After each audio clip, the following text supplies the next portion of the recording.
ሴቶች ወንድ ሌላ ወንድ በተመኙበት ቀን ከባላቸው ጋር አድረው ልጅ ከጸነሱ ያኛውን ሰው የሚመስል ነው የሚጸንሱ። ተጠንቀቁ ማለት ነው። ስለዚህ ያ እንዳይሆን። እንደዚያ ከሆነ ምን ችግር ሊገጥማችሁ ይችላል? ምን ሲባል ያን ሰው የሚመስል ልጅ ወለድሽ እያለ ቢቀጠቅጣችሁ የራሳችሁ ጉዳይ። ስለዚህ ከባሎቻችሁ ውጭ አትመኙ ማለት ነው። ወንዶችም እንደዛው። ከላይ ከተጻፈ ለአንቺ የተጋገረ እንጀራ ይሻግታል እንጂ ማንንም አይሆን። የሚገርምሽ ነገር ማለት ነው እግዚአብሔር ለአንቺ እንዲያረግ ካዘዘው የታዘዘው ሰውዬ ራሱ ለአንቺ እንደሚያረጋ አያውቅም። ሳያውቅ ነው የሚያረግልሽ። የሚጠላ ሰውዬ አድኖ ይሄዳል።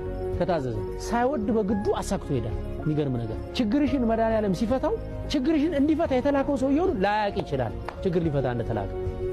ከላይ ሲታዘዝ